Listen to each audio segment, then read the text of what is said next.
Você acompanha agora o Jornal da Rede Alesp.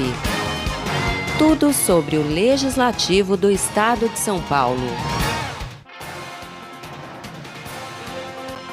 Olá, muito bom dia. Hoje, segunda-feira, 16 de março de 2020, Dona Amanda. Eu sou o Sérgio Everton, este é o seu jornal da Rede Alesp. Bom dia, eu sou a Amanda Nascimento e aqui você vai ficar por dentro de tudo que acontece no Parlamento Paulista. Jornal da Rede Alesp.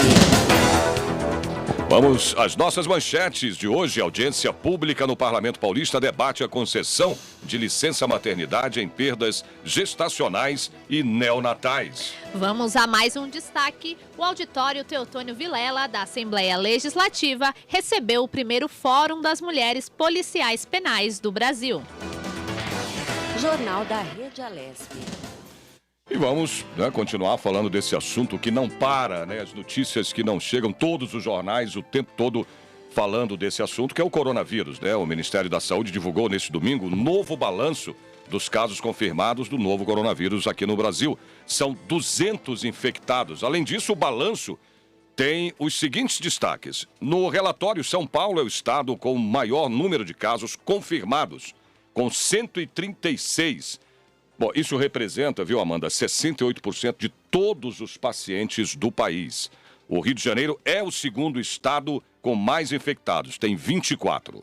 O Ministério da Saúde ainda informou que em São Paulo e no Rio de Janeiro há casos de transmissão comunitária. Isso quer dizer que não se pode identificar a trajetória de infecção do vírus. O governador de São Paulo, João Dória, do PSDB, afirmou neste fim de semana que o ministro da Saúde, Luiz Henrique Mandetta, confirmou que o governo federal irá liberar 92 milhões para que o estado tenha 1.000 leitos de UTIs destinados a pacientes que possam vir contrair o coronavírus e de precisar de uma internação hospitalar grave. O dinheiro também será destinado para a compra de equipamentos. Dória confirmou que a reunião ocorrerá e que pedirá para Mandetta que o dinheiro seja liberado quanto antes pelo governo federal, que os recursos liberados não são o total que o estado precisa. Segundo o infectologista Davi Uip, que é coordenador do Centro de Contingenciamento do novo coronavírus em São Paulo, pessoas com mais de 60 anos e portadores de doenças graves são os mais vulneráveis à doença. Jornal da Rede Alesp.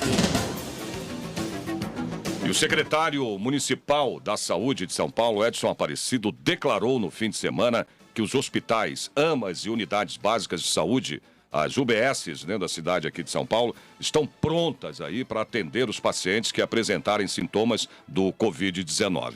Ainda de acordo com o secretário, a cidade conta com 85 AMAs e UBSs integradas, além de 13 prontos-socorros e 14 unidades de pronto atendimento, as UPAs, para fazer o atendimento ao final de semana, caso alguém apresente os sintomas do novo coronavírus.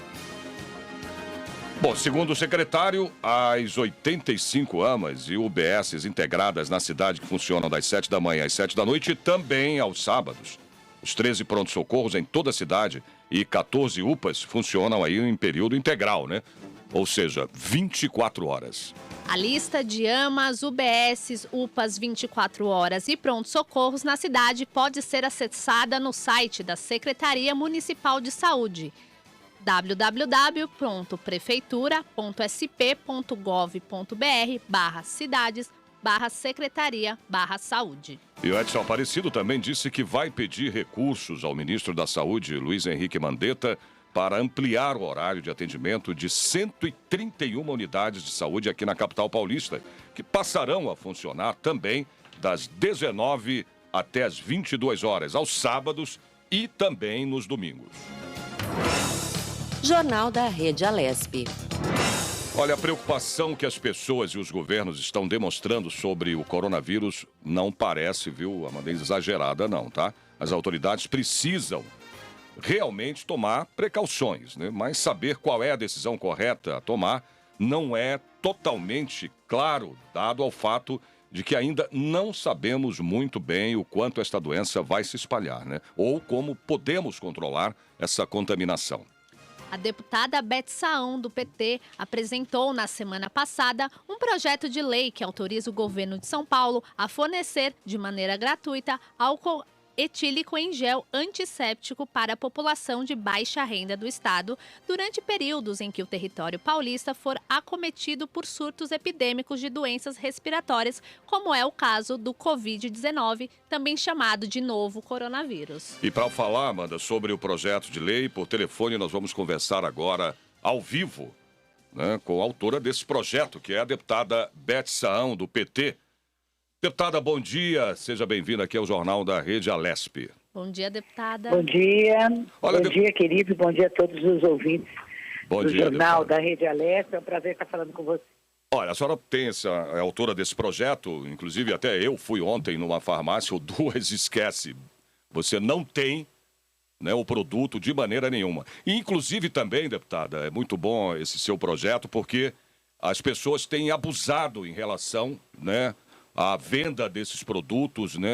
Preço elevado, com né? Com preço lá em cima. Aliás, isso é contra a lei, né, deputado? E esse projeto da senhora vem bem, inclusive, a calhar, né, sendo aprovado aí, de que o governo disponibilize esse produto para que as pessoas possam, né, se prevenir. Queria que a senhora falasse um pouco sobre ele. Sem dúvida nenhuma, né? Infelizmente, você tem, às vezes, alguns comerciantes que são inescrupulosos, em épocas difíceis, eles aproveitam para majorar o preço dos seus produtos. E a gente não pode deixar. Primeiro que a fiscalização precisa atuar nesse sentido. Claro. E segundo também que precisa conscientizar a própria população, aquela população que tem mais recursos, que é mais abastada, ela também não pode chegar lá e comprar todo o estoque, né? Porque aí falta, de fato, para quem precisa. Então precisa ter esses dois cuidados. Agora, especificamente em relação à população de baixa renda, você sabe que isso pesa no orçamento. E as pessoas não vão conseguir, às vezes, comprar, né, o álcool gel. Então, precisaria ter uma distribuição rápida, efetiva, gratuita para essa população de baixa renda. E esta classificação de quem é, de fato, que se encaixa nesse perfil, seria adotado os mesmos critérios que são utilizados pela Secretaria Estadual de Assistência Social. Agora, ontem, inclusive, deputada, eu assistindo a um programa na TV, um infectologista explicou bem o uso do álcool gel. Não adianta também, viu, deputada, segundo informações dele, você tá com a mão suja, por exemplo, e usar o álcool gel diretamente. Você tem que estar com a mão lavada com água e sabão. A senhora sabia disso? Não adianta porque Exatamente. Não vai ter o efeito. Primeiro você lava Exato. muito bem. Quantas vezes você puder, né? Quanto mais você puder. Aí o álcool gel é um recurso adicional, né? Mas ele não deve ser utilizado para substituir a lavagem das mãos com água e sabão. Exato, várias pessoas não sabem disso, né, deputada? Isso é muito importante. O álcool gel não só para as mãos, senão você está desperdiçando, pode usar um pouquinho para limpar uma superfície, para limpar uma maçaneta de uma porta, enfim, né, sem desperdícios, porque nós vamos ter que ter uma cultura que, infelizmente, nós não temos, que é a cultura da contenção, né? Às vezes da divisão, daquilo que a gente puder dividir com os outros, da solidariedade. Então, os países, muitas vezes, da Europa, que passaram por guerra, eles criaram uma cultura muito específica. Nós não tivemos isso, graças a Deus, né? Mas temos agora um vírus que é uma pandemia, né? E que qual que é a grande preocupação disso, pelo que tudo que eu assisti também? Na verdade, fiquei esse fim de semana inteiro vendo, porque a gente nem sair de casa mais quer, né? Aliás, o assunto é só deveria, esse, né? Não deveria, a não ser por extrema necessidade. É você diminuir a velocidade de propagação do vírus, né? Porque se todo mundo pegar a doença de uma vez, nós vamos ficar... Não vai ter hospital, caos, não vai ter leito, né? Para o atendimento em hospitais, infelizmente. Justo, é um verdadeiro colapso Exatamente. do serviço público de saúde. Então, todos temos que ter responsabilidade. Agora há pouco eu estava vendo o Noblat, aquele jornalista, né, Ricardo Noblat. Ricardo Noblat. Ele reproduziu um diálogo de um jovem numa lanchonete de Brasília, num bar de Brasília e tal, né? Ah, mas você não vai se cuidar? Não, eu não vou pegar. Mas e se pegar? Se pegar, eu sou jovem. Pô, mas e as outras pessoas que você pode passar? Ah, tudo bem, eles já são velhos mesmo, se tiver que morrer, morrem. Quer dizer, você vê que é uma ideia de... Dói o coração da gente, né? Deputada, não mais jovem do que um bebê que pegou há pouco tempo aí. Um bebê lá fora pegou o coronavírus, um recém-nascido. Pois é. É bem mais jovem do que ele, jovens vão pegar. Só que pelo amor de Deus. O efeito deles é muito menor, né? Como eles dizem, de 80% a 85% de quem vai contrair o vírus vai ser assintomático, graças a Deus. Mas não pode perder, por exemplo, a minha mãe tem 92 anos. Exatamente. Né? Tem boa saúde, graças a Deus, tem boa saúde, mas a gente sabe que, Deus me perdoe, numa doença, aí que mostra as fragilidades do idoso. Claro, e nessa idade a pessoa está muito mais fragilizada, né, deputada? De um jovem. Exato. Deputada, a senhora citou a importância da higiene, é o que vem sendo recomendado pelos médicos. Gostaria de saber como que seria feita essa distribuição dos álcools para essa população de baixa renda. Olha, nas unidades de saúde, né? Você cadastra essas famílias, né, através como eu disse, do cadastro que já existe na Secretaria Estadual de Assistência Social, né? E você permite que essas famílias cadastradas possam retirar esse álcool gel nas unidades de saúde. E o Estado faz um convênio com os municípios, e o projeto de lei fala sobre isso, para prover os municípios desse material, para que os municípios também possam fazer sua distribuição. O Estado de São Paulo tem uma rede pública de saúde que ela está instalada em todos os 645 municípios do estado, né? Então, toda cidadezinha, por menor que ela seja, cidade muito pequena, cidades pequenas, médias, grandes, elas têm estrutura para fazer essa distribuição com a coordenação, evidentemente, da Secretaria Estadual de Saúde e da Secretaria Estadual de Assistência Social. Tem razão. E no caso dos municípios, o gestor na área da saúde vai ser o responsável por tudo isso. Até porque, deputada, ouvindo ontem o infectologista, esse surto deve aí pelo menos durar entre 5 e 6 meses, né? Se conseguirem, né, controlar e ter a vacina para combater o vírus, né? Então, a gente torce, né? Exatamente. A gente torce para que essa vacina possa ser descoberta, né? Eles avaliam que esse ano talvez não haja. Então, a perspectiva talvez para o ano que vem, não sei se nem em termos de vacina, mas alguma medida profilática que possa reduzir os efeitos tão prejudiciais à população, que é isso. Agora, eu também queria só fazer uma complementação, que eu não fiz só o projeto, porque vocês sabem que o projeto de lei às vezes demora para ser aprovado na Assembleia Legislativa. Devido ao trâmite dele, tem que passar por comissões, e isso e aquilo, depois você tem que fazer uma persuasão ali no plenário para outros pares também poderem aprovar, mas eu fiz também uma indicação, com o mesmo teor, né? E a indicação ela vai direto para o secretário de Saúde e ele pode, através dessa indicação, adotar essas medidas. Então, eu fiz duas coisas, né? Porque eu falei, como uma vai demorar e as medidas têm que ser, as iniciativas precisam ser urgentíssimas, então eu resolvi também fazer uma indicação que eu acho que ela pode ser até mais célere do que o projeto de lei. Certo. Deputado, olha, eu queria agradecer a sua participação aqui no jornal aqui da Rede Alesp. Muito obrigado pelas suas informações. E tomara, né, que dê certo, que esse projeto da sua autoria seja aprovado aqui na Assembleia Legislativa. Muito obrigado pela sua participação e até uma próxima vez, deputada. Muito obrigada pela participação, pela oportunidade. Um bom dia a todos e que Deus...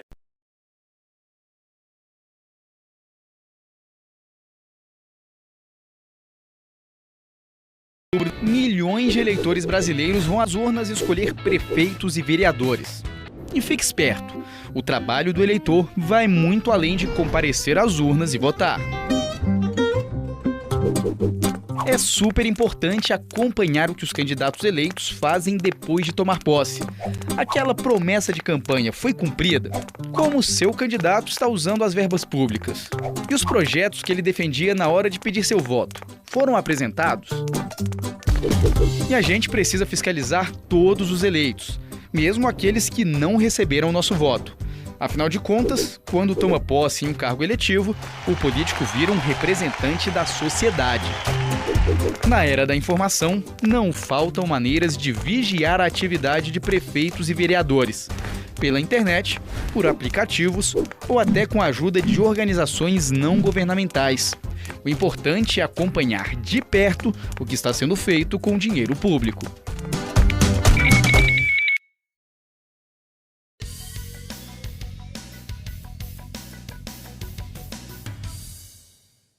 Parlamentares aprovam um projeto de lei que estabelece penalidades administrativas para quem divulgar informação falsa na internet no estado de São Paulo. O projeto de lei 538 de 2018 é de autoria do deputado Edmir Chedid, do Democratas. Propõe vedar tanto a divulgação quanto o compartilhamento por qualquer meio, como redes sociais, por exemplo, informação sabidamente falsa, prejudicialmente incompleta, que altere, corrompa ou distorça a verdade, em detrimento, ou seja, que cause prejuízo à pessoa física ou jurídica. Para se enquadrar na proibição, a informação falsa deve afetar interesse público relevante ou visar obtenção de vantagem de qualquer natureza. Toda a mídia já existente no país e no mundo, como os jornais, rádios e a própria TV, quando fala alguma coisa que é uma inverdade, ela é punida severamente, até criminalmente. E nas redes sociais isso não existe. Nós temos visto ao longo dos anos, com a rede social, que é muito importante, ela veio aproximar as pessoas, que a divulgação por pessoas inescrupulosas, quer seja na política, fora da política e até comercialmente, tem espalhado fake news, tentando depreciar a imagem de pessoas, de uma empresa, de um partido político, de um empresário, de um cidadão comum, da comadre que está do outro lado lá. Isso é muito ruim, não pode ser disseminado dessa forma a mentira. Quando você recebe uma informação pelas redes sociais, tem que verificar a veracidade, porque se você compartilhar uma inverdade, você está ajudando a falar uma inverdade a todas essas pessoas. O projeto prevê que não serão caracterizadas como infração as seguintes hipóteses: compartilhamento de informação ou notícia em redes sociais ou aplicativos de dispositivos móveis quando não esteja caracterizada a intenção de prejudicar ou afetar a honra ou a imagem da pessoa física ou jurídica e nem de obter vantagem de qualquer natureza. Não tenha o agente propagador conhecimento da falsidade da notícia. O agente propagador deixe claro que se trata de sua opinião pessoal sobre o assunto. E ainda, publicação de informação jornalística em qualquer veículo de comunicação social por jornalistas registrados, observando-se dispositivos constitucionais que tratam dos direitos e garantias fundamentais. O projeto de lei prevê multa de 200 UFESPs, Unidade Fiscal do Estado de São Paulo, para quem descumprir as regras, o equivalente a R$ 5.300. A multa poderá ser aplicada pela metade se a divulgação se der por mero compartilhamento de informação ou notícia em redes sociais, por exemplo, ou mesmo dobrada no caso de reincidência. O que o nosso projeto de lei coloca? Multa, infração, mexer no bolso de quem fala mentira, de quem inventa história, de quem não conta aquilo que é a realidade. Então, da primeira vez, o cidadão comum vai ter uma multa de 200 UFESPs, é um valor pesadíssimo, né? Se houver reincidência, o dobro, né? E a partir daí, quem se sentir ofendido, como pode hoje, mas vai ter a força dessa lei, até para entrar criminalmente para quem divulgou e para quem explorou inicialmente esse fake news, criou esse fake news, essa inverdade. Se for servidor público, essa multa já é o dobro, e se repetir multiplica por 2. E se for dentro de um próprio público, usando um equipamento público, a Wi-Fi, as linhas de transmissão e também o equipamento público, a multa é em quádruplo e ela multiplica se houver reincidência. A bancada do Partido Novo, o deputado Arthur Duval, do Patriota, e parte da bancada do PSL se posicionaram contra o projeto. Nós somos contrários a fake news, fomos vítimas durante a campanha eleitoral de fake news e diariamente também. Mas é complicado a questão da punição, quem vai decidir o que é verdade e o que é fake news. Então, a gente acredita que a internet, os meios de comunicação têm que ser livres, né, para publicarem aí o bem de direito. Por quê? Quem vai decidir aí é você que está em casa o que é verdade e o que não é.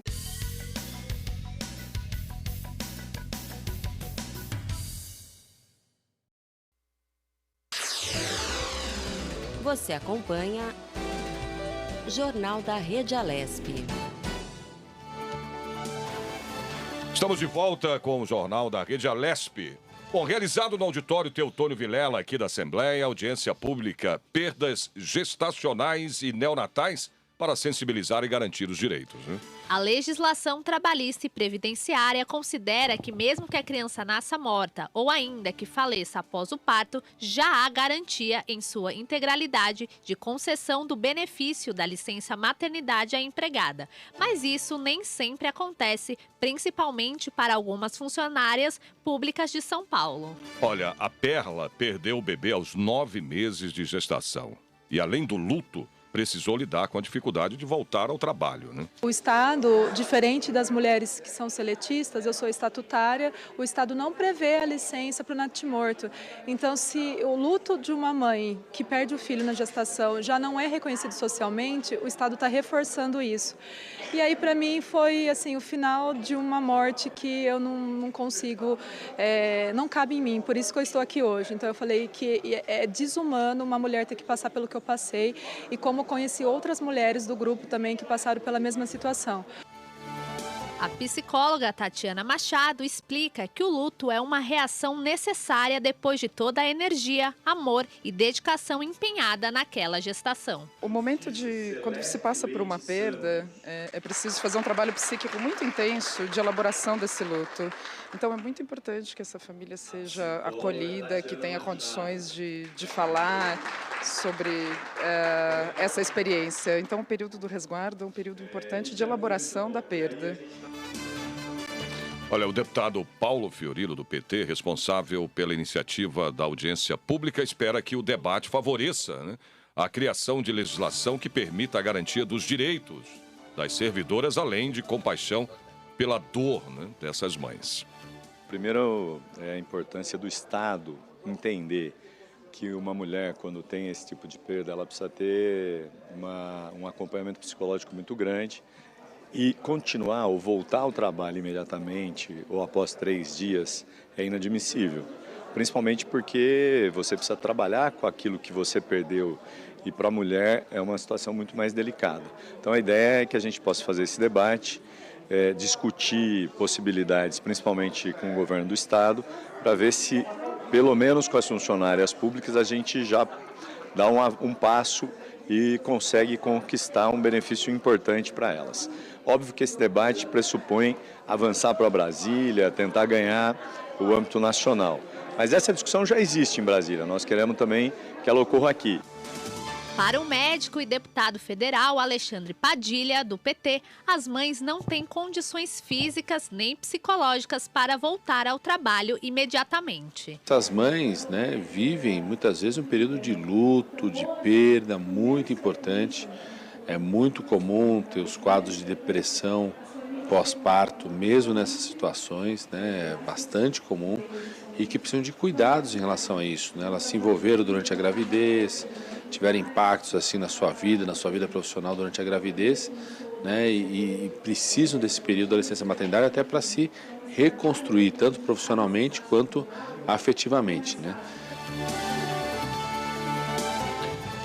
Parlamentares da Comissão de Constituição, Justiça e Redação se reuniram no plenário Dom Pedro I aqui da Assembleia Legislativa. Todos os 47 itens votados receberam pedido de vista para a próxima sessão. Os parlamentares firmaram um acordo para votar no deputado que deverá ser o novo vice-presidente da Comissão de Constituição, Justiça e Redação esse ano.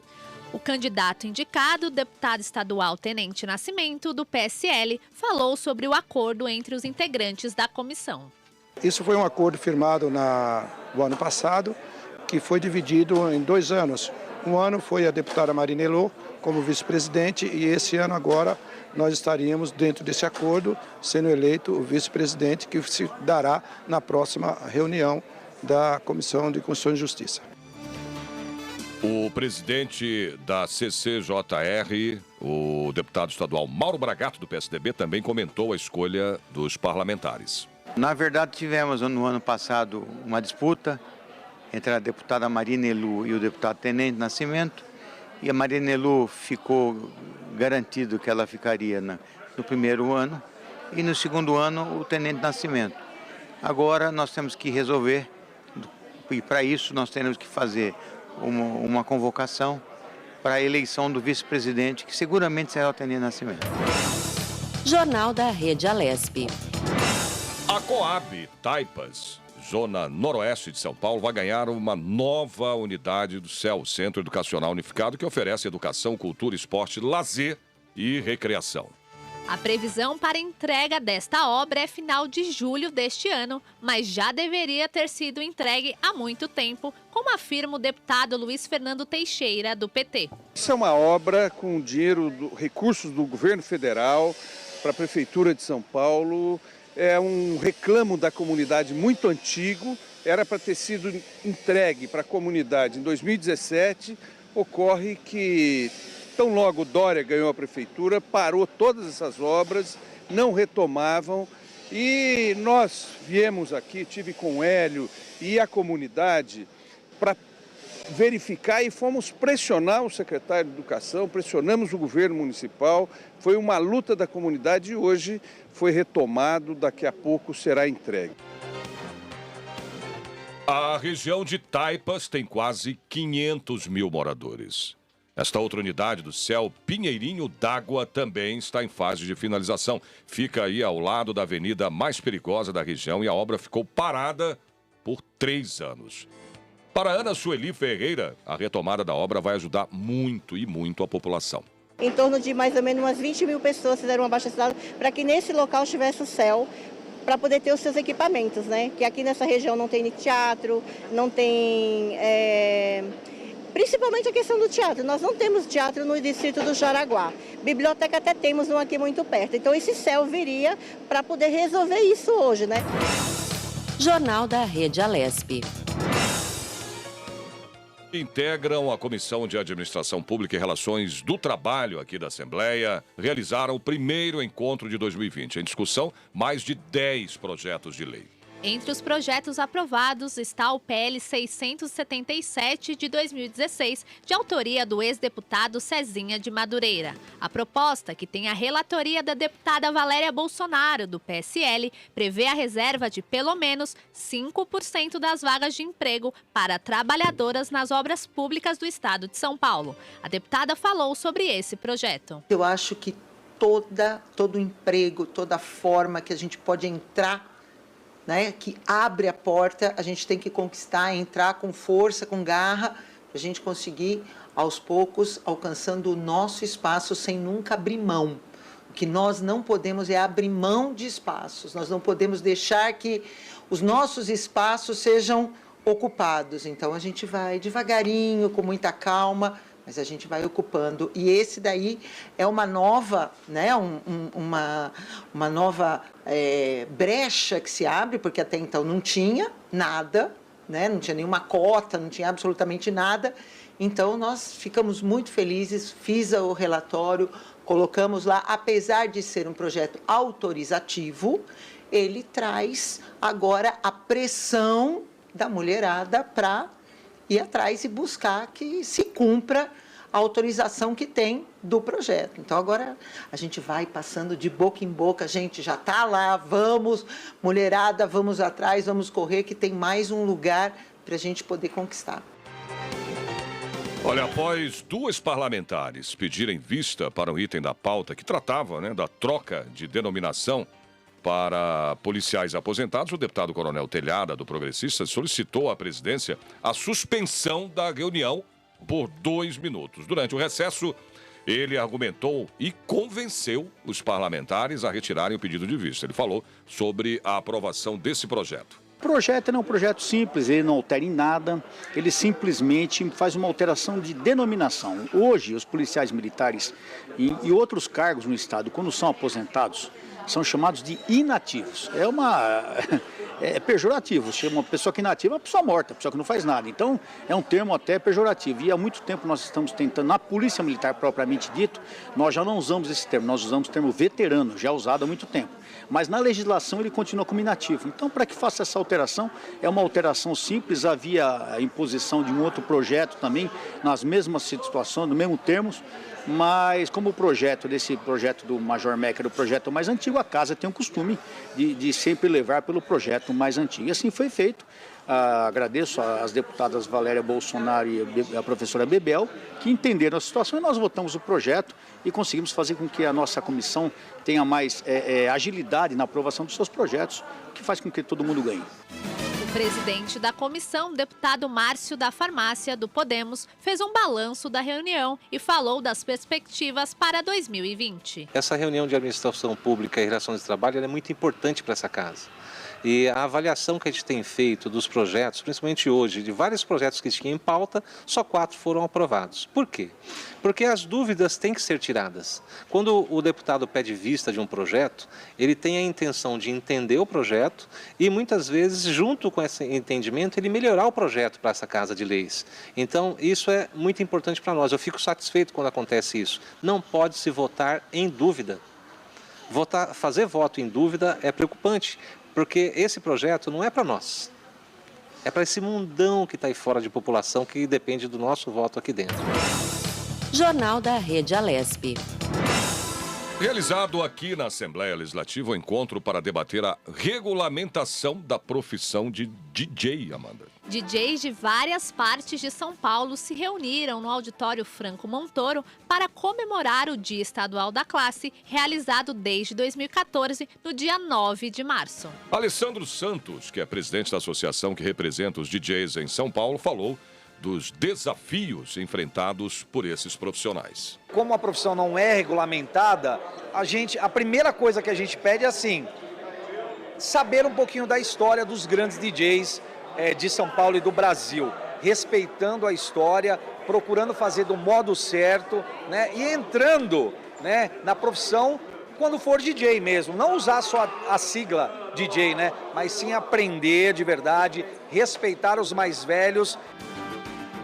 Segundo Reginaldo Ribeiro, vice-presidente do Sindicato de Artistas e Técnicos de Espetáculos, são aproximadamente 40 mil profissionais que procuram a regulamentação da categoria no estado de São Paulo. O sindicato reconhece a necessidade da regulamentação para as profissões, inclusive, que já existe para muitas profissões, dos artistas, dos técnicos hoje. E o DJ não é diferente, o DJ também ele precisa dessa proteção, que nada mais é do que um apoio àqueles que são profissionais ou querem ser profissionais e uma forma de regular o mercado. A DJ Leona Marco, ela foi pioneira na profissão. Para ela é preciso colocar a mulher em um lugar de destaque no meio artístico. Eu acho que pelo fato de você enfrentar tantos obstáculos e conseguir lutando pelo teu sonho, pelo teu objetivo, então você acaba sendo inspiração realmente para outras mulheres. Tem algumas meninas que chegam para mim falando, meu sonho é ser DJ.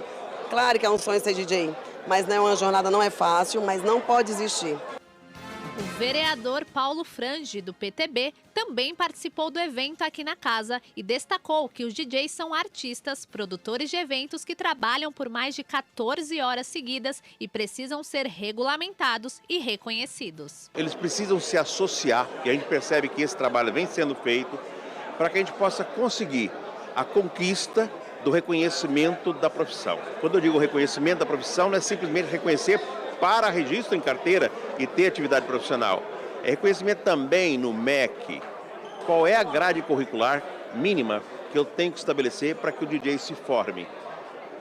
Qual é a atividade que nós vamos desenvolver na grade curricular de cada um deles? É uma atividade extremamente importante.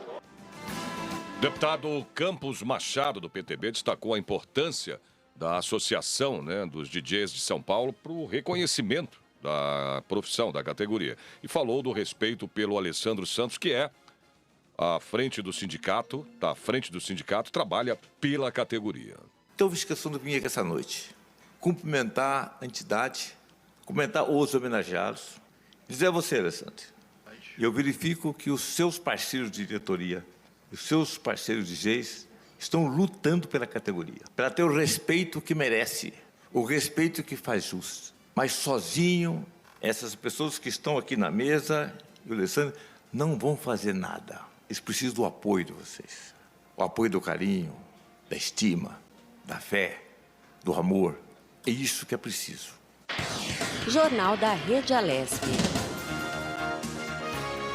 Vamos falar aqui do mês de março, né? O chamado Março Lilás, que conscientiza sobre os perigos do câncer do colo de útero, né? Que é muito importante aí para que, né, as pessoas, as mulheres principalmente, tenham consciência, né, da importância, né, do perigo, né, do câncer de colo de útero. Isso é muito perigoso, precisa estar atenta, né? Exatamente. A campanha tem como objetivo mostrar a necessidade de prevenção deste, que é o terceiro tumor maligno mais comum entre as mulheres. Para 2020, o INCA, que é o Instituto Nacional do Câncer, estima, olha só, 2.250 novos casos dessa doença só aqui no estado de São Paulo, viu?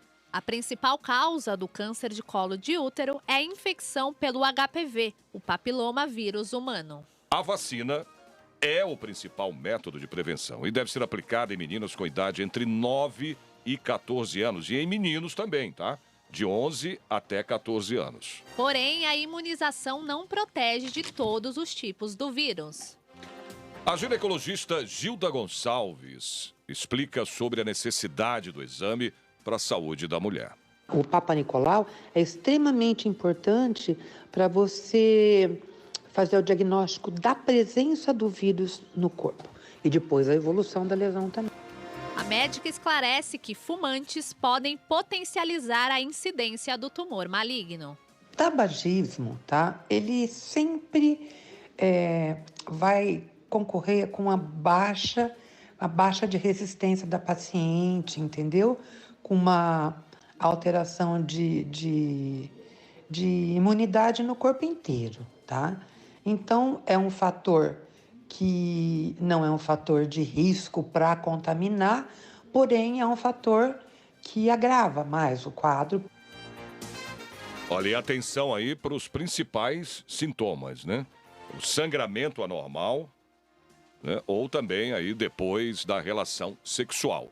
Tem que ficar ligado, né? Nos casos mais graves, dores abdominais também. Mas não que surjam apenas com a evolução do quadro. Apesar de silencioso, o câncer de colo de útero possui altas chances de cura se identificado ainda no estágio inicial. Jornal da Rede Alesp. Muito bem, depois da prestação, né, de serviço aqui dessas informações todas, né, principalmente nessa questão aí do câncer de útero também para a mulher, é muito importante que a mulher tenha essa consciência, né, da prevenção, que é melhor a fazer. É o mais importante já prevenir. E tem possibilidade de cura. Exatamente. Né? Gente, chegamos ao final aqui do nosso Jornal da Rede Alesp. A sonoplastia aqui foi do Josiel Cândido e do Roberto Dias. Coordenação da Rádio Alesp, Fabiola Altran. O diretor da Rede Alesp, Gilberto Caracanha. Diretora executiva da TV, Lilian Busato. Diretor de comunicação da Assembleia Legislativa, Matheus Pérez Granato. Chefe de redação, Rogério Pincelli. Editor responsável, Mauro Quadros. Nas imagens da web, hoje nós temos a Dani, mas também contamos com a ajuda da Carol e do Matheus. Produção e edição, a Fabiana do Urbano, que está ali atrás aqui do Batata. O Márcio Pedroso, a Márcia Flores, a Mônica José, Eduardo Tedesco e o Edenilson Silva. E na apresentação, Sérgio Everton e Amanda Nascimento. O Jornal da Rede Alesp fica por aqui. Até amanhã e tenha um ótimo dia. A gente se vê de novo amanhã a partir das 9h30 da manhã. Esperamos vocês. Até lá.